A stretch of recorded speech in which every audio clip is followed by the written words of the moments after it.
Does hip impingement go away? The short answer is yes, and we're going to cover a little bit more in detail with this model today in this short video that we have here on YouTube.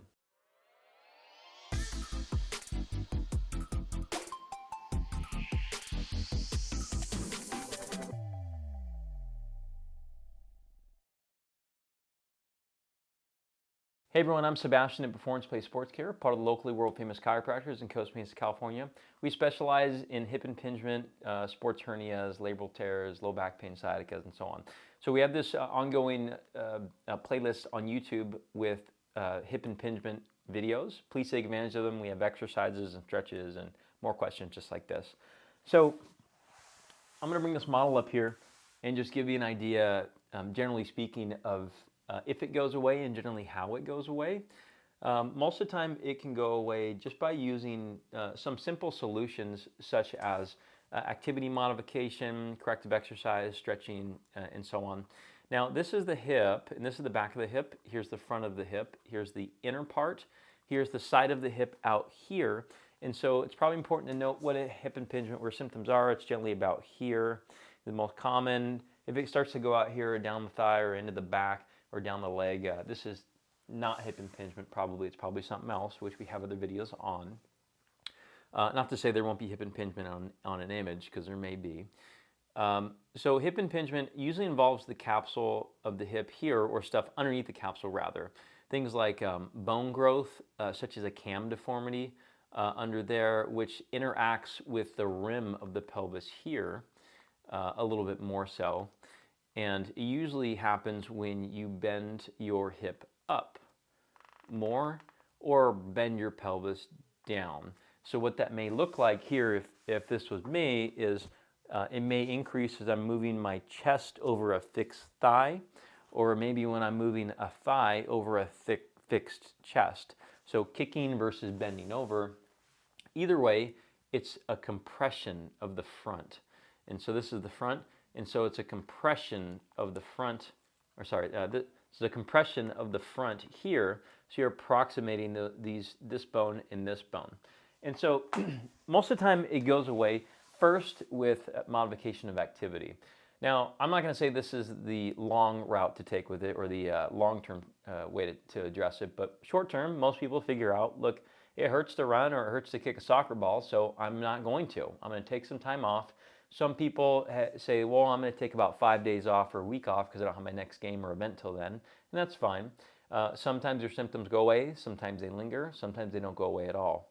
Now, some of the people that I know, such as some of the people I play baseball with, they say, well, I'm going to take an extended period of time off, 6 months or this whole season, to make it recover. I always tell them I think it's a bad idea. There's a few reasons why. Number one is that usually rest is helpful for about 5 days. After that, it becomes less eventful. Second thing is you have to remember the cost of what you're giving up when you rest a section of your body, or when you rest your whole body just to recover one section. And so a lot of times people later on, when they reintroduce activity, if they go back to sport, they realize they're playing whack-a-mole with their problems. They have a knee problem that pops up, or an ankle one, or a back pain, or a hamstring. And if you decondition the entire body for the sake of one area to recover, then you may be asking for trouble. That's why short-term bursts of rest are a little bit better. But reducing the activity for a short period of time is completely fine. Now, how do you resolve it moving forward? Normally there's habits or activities that increase it mechanically, and most of the time people are just doing too much of them. I know for me, I'm a recreational athlete, I'm not a professional, and so I sit a lot of the day, okay? And if we think about it, like if this is the symptomatic hip here, and if I'm sitting at a desk all day in this bent knee position, this is a lot of hip bend exposure, all right? Now, your hip impingement may have developed from sitting too much, and then you brought it to the field. It's very hard to use a hip which has been suffocated or stuck in a certain position all week, and you expect to perform during the weekend.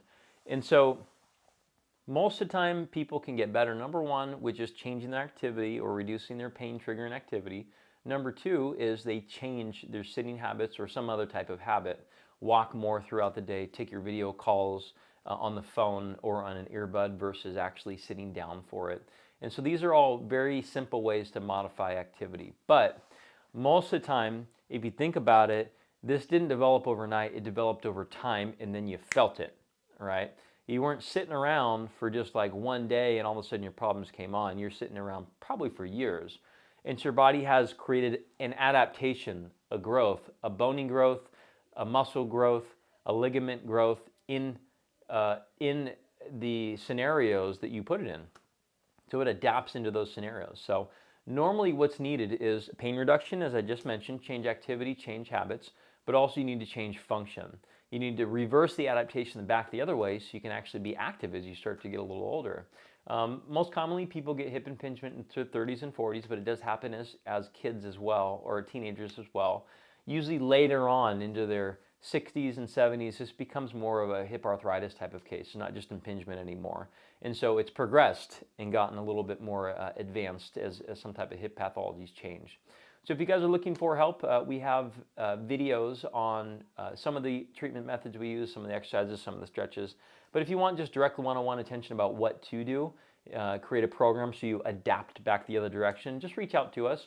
We have virtual and in-person services. We're Costa Mesa, California. Some people come on vacation here and they go to Disneyland or the beach. They come in for an assessment. We assess them, and then we don't guess. We assess to figure out what to do, and we start the program with them that day. So we'd love to help you guys out. We specialize in lower quarter problems, and we've helped a lot of people avoid surgery for things like hip impingement and other types of problems of the hip as well. So I'll see you guys next time. Take care.